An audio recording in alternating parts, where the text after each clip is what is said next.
ورحمة الله وبركاته. الحمد لله رب العالمين، والصلاة والسلام على رسوله الأمين وعلى آله وصحبه أجمعين ومن تبعهم بإحسان إلى يوم الدين. أما بعد، أعوذ بالله من الشيطان الرجيم. بسم الله الرحمن الرحيم. والذين اتخذوا من دونه أولياء ما نعبدهم إلا ليقربونا إلى الله زلفى إن الله يحكم بينهم فيما هم فيه يختلفون إن الله لا يهدي من هو كاذب كفار. وقال تعالى: ويعبدون من دون الله ما لا يضرهم ولا ينفعهم ويقولون هؤلاء شفعاؤنا عند الله رب اشرح لي صدري ويسر لي أمري واحلل عقدة من لساني يفقهوا قولي سبحانك لا علم لنا إلا ما علمتنا إنك أنت العليم الحكيم.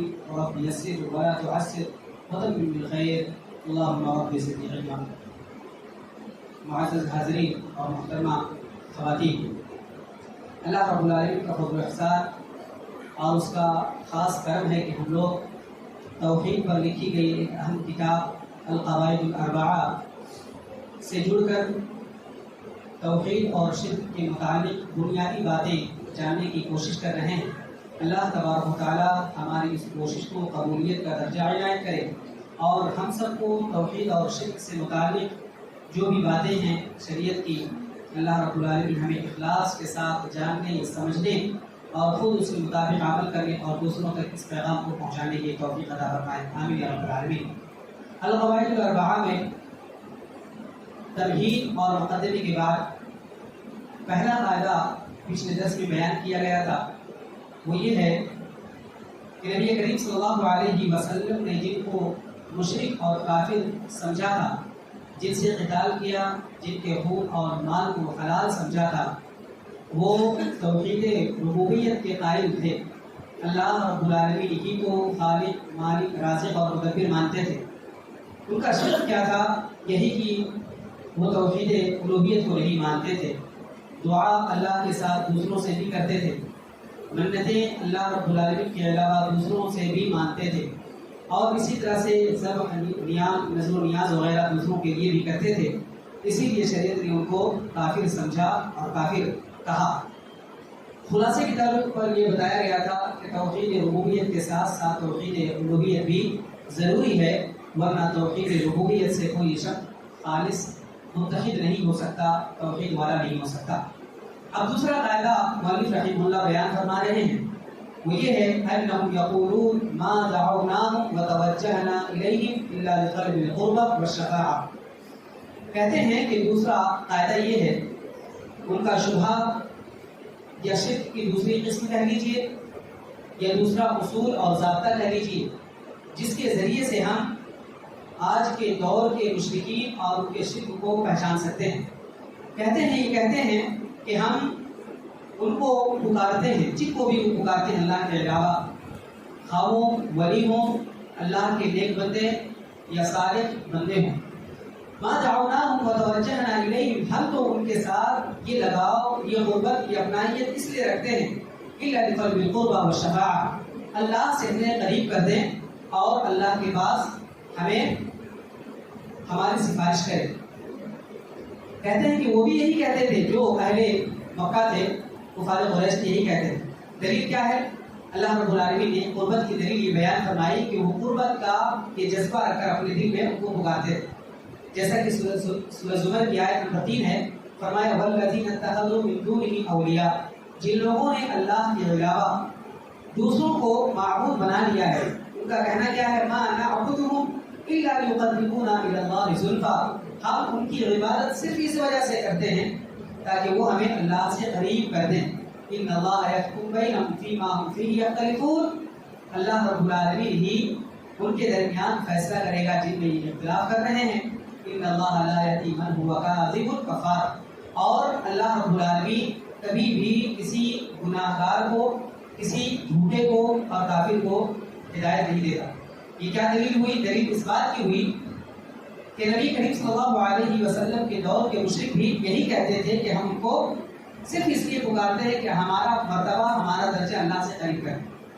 اور دوسری بات یہ کہتے تھے کہ ہم اس لیے پکارتے ہیں تاکہ یہ ہماری سفارش کریں، شفاعت کریں اللہ رب العالمین کے پاس. اس کی دلیل مؤلف رحمہ اللہ نے دیتے ہوئے سورہ یونس کی آیت نمبر 18 پیش کی. سورہ یونس آیت نمبر 18. وَيَعْبُدُونَ مِن دُونِ اللَّهِ، وہ اللہ کے علاوہ دوسروں کی عبادت کرتے ہیں. کیسے لوگوں کی عبادت کرتے ہیں؟ ایسی چیزوں کی مَا لَا يَضُرُّهُمْ، نہ انہیں نفع نہ انہیں نقصان پہنچا سکتے ہیں، وَلَا يَنفَعُهُمْ، نہ ہی انہیں نفع و فائدہ پہنچا سکتے ہیں. وَيَقُولُونَ، اور اس بات کو وہ بھی سمجھتے تھے، اس لیے کہتے تھے هَؤُلَاءِ شُفَعَاؤُنَا عِندَ اللَّهِ، ہم اس لیے ان کو نہیں کہتے یا اس لیے ہم ان سے دعائیں نہیں کرتے، ہم اس لیے ان کے سامنے سر نہیں جھکاتے، اس لیے ہم ان کو ولی نہیں مانتے، یا اس لیے ہم ان سے نہیں مانگتے کہ یہ ہمیں نفع اور نقصان پہنچائے. کیا کہتے ہیں؟ وَيَقُولُونَ هَؤُلَاءِ شُفَعَاؤُنَا عِندَ اللَّهِ، بس ہم اس لیے پکارتے ہیں کہ یہ ہمارے سفارشی بن جائیں، ہمارے لیے شفاعت کرنے والے بن جائیں. یہ دونوں آیتیں پیش کر کے مؤلف رحمہ اللہ نے یہ بیان فرمایا ہے اور یہ واضح کرنے کی کوشش کی ہے کہ آج کے دور کے جو لوگ شرک کرتے ہیں، شرک میں ملوث ہیں، وہ جو دلیلیں دیتے ہیں یا وہ جو باتیں بتاتے ہیں، وہی بات نبی کریم صلی اللہ علیہ وسلم کے زمانے کے مشرکین بھی کہتے ہیں. اب آئیے شفاعت کی بات آئی تو شفاعت کی دو قسمیں، جیسا کہ پچھلے درس میں نے بیان کیا تھا، شفاعت کی دونوں قسموں کو انشاءاللہ مؤلف رحمہ اللہ کی باتوں کی روشنی میں بیان کریں گے. پھر بات کرتے ہیں شفاعت کی دو قسمیں، وہ شفاعت کی دو قسمیں، شفاعت منفیہ، منفی شفاعت، و شفاعت مثبتہ، مثبت شفاعت. اب اس کی وضاحت دیکھیں. فالشفاعت المنفیۃ ما کانت تطلب من غیر اللہ ما لا یقدر علیہ الا اللہ. شفاعت منفیہ کیا ہے؟ منفیہ کہہ لیجئے کہ حرام شفاعت، ناجائز شفاعت. وہ کیا ہے؟ جو طلب کی جائے اللہ کے علاوہ کسی اور سے، کس چیز میں؟ فیما لا یقدر علیہ الا اللہ، جس میں اللہ کے علاوہ کوئی اور قادر نہیں ہے، کوئی اور طاقت نہیں رکھتا. دلیل اس کی کیا ہے؟ سورہ بقرہ کی آیت نمبر 254 کو مؤلف رحمہ اللہ نے بیان فرمایا ہے، یا ایھا الذین آمنوا انفقوا مما رزقناکم من قبل. کل بھی جو مغرب کی نماز میں جو آیتیں پڑھی گئی تھی، اے لوگوں ایمان لانے والوں، ایمان لانے والوں، انفقوا مما رزقناکم من قبل ان یأتی یوم لا بیع فیہ ولا خلۃ ولا شفاعۃ والکافرون هم الظالمون. کہ لوگوں تم ان چیزوں میں سے خرچ کرو جو ہم نے تمہیں دیا ہے اس دن کے آنے سے پہلے، جس دن کوئی خرید و فروخت نہیں ہے اور جس دن کوئی دوستی نہیں ہے، ولا شفاعت، اور یہی محل استشہاد ہے کہ اور کوئی شفاعت نہیں، والکافرون هم الظالمون، اور ظالم کافر ہی ظالم ہیں، اپنے اوپر ظلم کرنے والے ہیں. ٹھیک ہے، اللہ کے حقوق میں ظلم کرنے والے ہیں، اپنے آپ کو اللہ کی نعمتوں سے اور جنت سے مستحق، جہنم کے مستحق بن کر جنت کی نعمتوں سے اپنے آپ کو محروم کرنے کے لیے ظالم. شفاعت کا کیا کہا؟ یہ منفی شفاعت ہے، جس کا انکار کیا اللہ رب العالمین نے، جس کی نکیر کی ہے، نفی کی ہے اللہ رب العالمین نے، کوئی شفاعت نہیں ہے. یہ کون سی شفاعت ہے؟ کون سی شفاعت ہے؟ یہ منفی شفاعت، حلال نہیں بلکہ حرام ہے، اور اسی طرح سے جو جائز نہیں ہے. اسی لیے اللہ رب العالمین نے اس کی نفی کی ہے اور کہا کہ ایسی کوئی شفاعت نہیں. وہ شفاعت المثبتہ، اور مثبت شفاعت کیا ہے؟ جو حلال ہے، جو جائز ہے. کہا الذی تطلب من اللہ، جو اللہ رب العالمین سے طلب کی جاتی ہے. والشافع مقرر بالشفاعہ، اور شفاعت کرنے والا شفاعت دے کر کے اللہ رب العالمین اس کی تقریب کرتا ہے، عزت کرتا ہے. والمشفوع له، ساتھ ہی ساتھ جس کے لیے شفاعت کی جائے وہ بھی اللہ کے یہاں باعزت ہوتا ہے. من رضی اللہ قولہ وعملہ بعد الاذن. یہ کون سی شفاعت ہے؟ جو شفاعت حلال ہے، جو جائز ہے. اور کب یہ شفاعت نصیب ہوگی؟ مؤلف رحمہ اللہ کہتے ہیں من رضی اللہ قولہ وعملہ، جس کے قول سے اللہ رب العالمین راضی ہو جائے، جس کے کام سے، جس کے عمل سے، جس کے افعال سے راضی ہو جائے. بعد الاذن، اللہ رب العالمین کی اجازت کے بعد ایسی شفاعت ہوگی. اور اس کو بیان فرمایا اس کے بعد ہی والی آیت میں اللہ رب العالمین نے، جو ہم میں سے ہر ایک کو یاد ہے اور اسی طرح سے تقریباً ہر بچے کو بھی یاد ہوتی ہے، وہ ہے آیت الکرسی، جو قرآن کریم کی سب سے عظیم آیت ہے. کہا من ذا الذی یشفع عنده الا باذنہ، کون ہے جو اللہ رب العالمین کے پاس شفاعت کرے مگر اس کی اجازت ہے. اس آیت کریمہ سے، اس آیت کے حصے سے معلوم ہوتا ہے کہ اللہ کے یہاں شفاعت ہوگی. اور اس سے پہلے والی آیت کیا بتا رہی تھی؟ شفاعت نہیں ہوگی. جس شفاعت کی نفی کی گئی ہے اور کہا گیا ہے کہ ایسی شفاعت نہیں، وہ شفاعت کیا ہے؟ منفی ہے، وہ شفاعت ناجائز ہے، وہ شفاعت حرام ہے. اور یہ شفاعت جس کا اثبات کیا جا رہا ہے، جس کو ثابت کیا جا رہا ہے، وہ کیا ہے؟ یہ شفاعت حلال ہے یا شفاعت جائز ہے؟ اب آئیے اس کی تشریح ہم کرتے ہیں۔ اس کی تشریح مالک رحمہ اللہ کی قول کے مطابق جو غالباً عبد الرزاق البدر حفظہ اللہ نے جو شرح کی ہے اس کو ہم دیکھتے ہیں آج۔ هذه القاعدة الثانية في بيان حال المشركين في عبادتهم عبدوا آلهة مع الله جل وعلا ومن دونه۔ کہتے ہیں یہ دوسرا قاعدہ ہے مشرکین کی حالت کو بیان کرنے میں، جو ان کی عبادت ایسا نہیں کہ سب کچھ وہ اللہ کو سمجھتے نہیں، کہتے ہیں عبدوا آلهة مع الله عز وجل ومن دونه، جو اللہ کے علاوہ کی عبادت کرتے تھے، اللہ کی بھی عبادت کرتے اور اللہ کے علاوہ کی بھی۔ اور اسی طرح سے ان کا مقصد کیا تھا؟ فرماتے ہیں ماذا یقصدون بهذه العبادة، ان کی جو عبادت تھی، عبادت کی جو قسم تھی، وہ کیا کہتے تھے کہ یہ آلہۃ استقلالیہ، اب انہا وسائط کیا کہتے تھے؟ یہ معبود ہیں کہتے تھے کبھی؟ ابھی آیتیں جو بتائی ہیں، آیتیں جو پیش کی گئی، ایسا لگتا ہے کہ وہ معبود سمجھتے تھے؟ نہیں، بلکہ وہ کیا سمجھتے تھے؟ اللہ اور ہمارے درمیان یہ واسطے، یہ واسطے۔ هذه القاعدة أفادت بأنهم إنما كانوا يعبدون غير الله جل وعلا على جهة الوساطة۔ کیا کہتے تھے؟ کہتے تھے ہمارے اور اللہ کے درمیان یہ واسطے، ہم تو نہیں پہنچ سکتے نا، ہمارا درجہ، ہمارا مرتبہ اتنا بلند نہیں ہے، لہٰذا ہم اللہ تک نہیں پہنچتے۔ على جهة القربة اور على جهة الشفاعة، ہم کیسے پہنچیں گے؟ ان کو خوش کر کے، یہ ہمارا گویا کہ کام بنانے والے، ہماری بیوی بنانے والے یہ ہے، یہ اللہ تک ہماری بات پہنچائیں گے اور اللہ ہماری بات مانے گا، یا اللہ کے یہاں ہماری شفاعت کریں گے۔ یعنی یقولون ان آلہتہم الباطلہ تقربہم الی اللہ اور ترفع حوائجہم الی اللہ، یا تو یہ کہتے تھے کہ ہم ہمیں اللہ سے قریب کر دیں گے، یا ہماری باتوں کو، ہماری ضروریات کو اللہ کے پاس رکھ دیں گے۔ اور یقولون انہا تشفع لہم عند اللہ جل وعلا، کیا کہتے تھے؟ آج نہیں تو کل ہماری شفاعت کریں گے۔ يعني أن مشركي العرب لم يكونوا يطلبون من الآلهة استقلالا، وإنما كانوا يطلبون من الآلهة على وجه الوساطة، وهذه الوساطة من جهة القربة ومن جهة الزلفى۔ وہی اسی بات کو دوسرے اسلوب میں بتا رہے ہیں کہ مشرکین عرب جو عبادت کرتے تھے، ان کی عبادت معبود سمجھ کر عبادت نہیں ہوتی تھی، بلکہ وہ ان کی عبادت صرف اس وجہ سے کرتے تھے، ان سے مطالبہ کرتے تھے، ان سے مطالبہ کرتے تھے کہ ہمیں اللہ سے قریب کر دیں اور ہماری شفاعت کر دیں۔ والجهة الثانية جهة الشفاعة كما ذكر رحمہ اللہ قال فدلیل القربہ۔ پھر فرماتے ہیں کہ جو مالک رحمہ اللہ نے جو آیت پیش کی، جو آیتیں پیش کی ہیں، فرماتے ہیں یہ کہتے ہیں ما نعبدهم الا، یہ جو الفاظ ہیں قرآن کریم کی، الا بس اس وجہ سے ہم عبادت کرتے ہیں، اس وجہ سے ہم ان کے پاس سر جھکاتے ہیں، ہم اس وجہ سے سر جھکاتے ہیں کہ ہمیں اللہ سے قریب کر دے، اور کوئی دوسرا مقصد نہیں، اور کوئی دوسرا مقصد نہیں، انہیں خوش کرنا مقصد نہیں ہے۔ آج کے جو کہتے ہیں یہ خوش ہوں گے تب اللہ خوش ہوں گے، ہے نا؟ اور اس وقت کیا کہتے تھے لوگ؟ بس ہم اس لیے ان کی عبادت کرتے ہیں۔ اللہ یہ عربی زبان میں اگر دیکھیں تو اس کو کہتے ہیں کلمۃ الحصر، کلمۃ الحصر، ٹھیک ہے؟ اور بلاغہ کا یہ قاعدہ ہے جب یہ اس طرح کا اسلوب ہو تو گویا کہ اس کے علاوہ کوئی اور مقصد ہی مانا نہیں۔ مثال کے طور پر اگر میں کہوں جئت الی المسجد ما جئت، ایک دو اسلوب بیان کر رہا ہوں جب بات آئی ہے حصر کی، جئت الی المسجد لأصلی الصلاۃ، ٹھیک ہے؟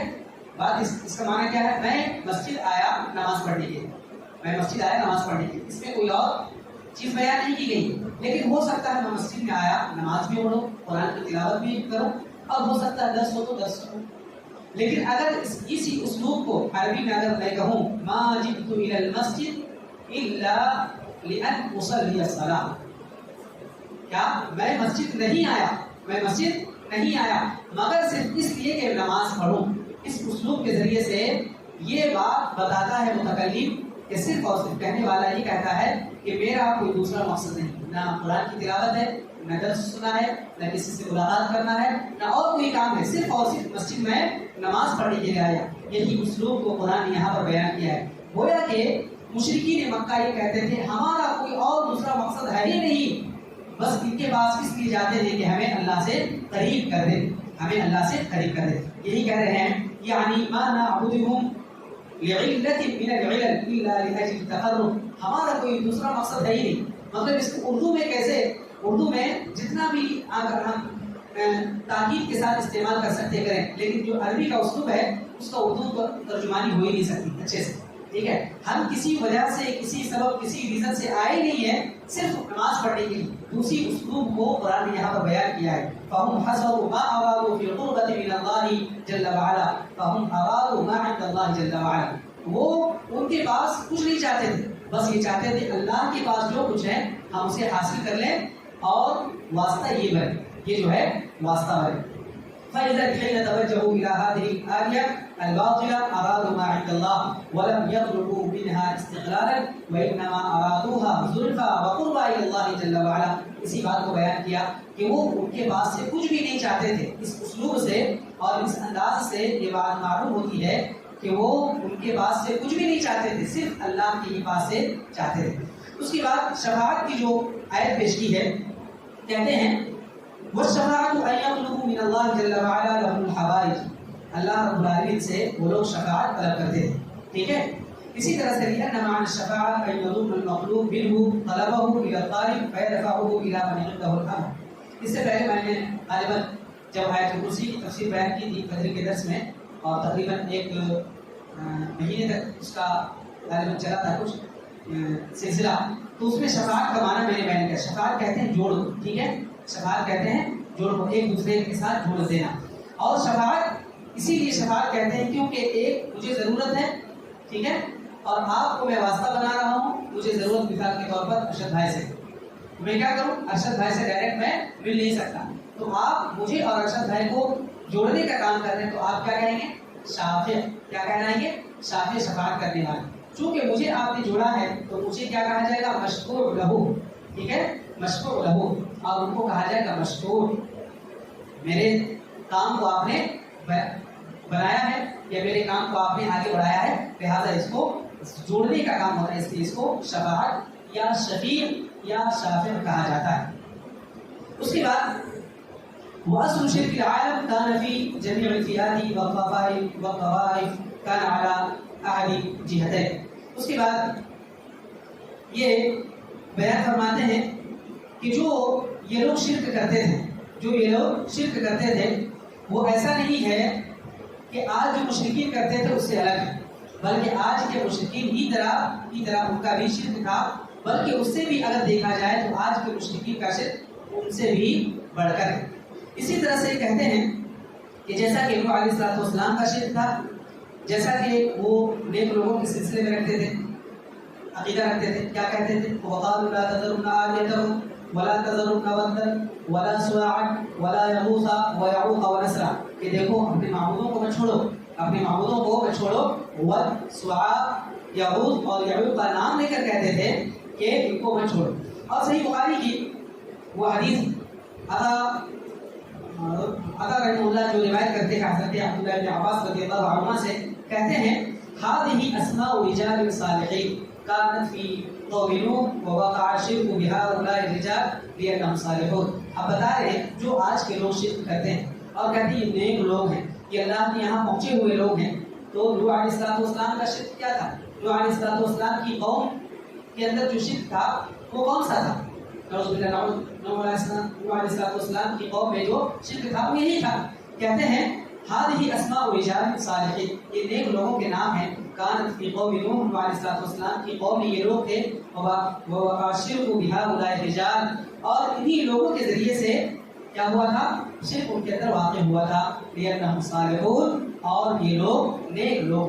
العرب ورثوا الشرك بالصالحین، اور جو عرب کا شرک تھا وہ یہی نیک لوگوں کے ذریعے سے کرتا تھا، نیک لوگوں کے ذریعے سے ہوتا تھا. فعبدوا اصناما متعددا واوثانا، اس کے بعد ان لوگوں نے بتوں کو پوجنا شروع کر دیا، شجر اور حجر ہر چیز کو انہوں نے پھر پوجنا شروع کر دیا.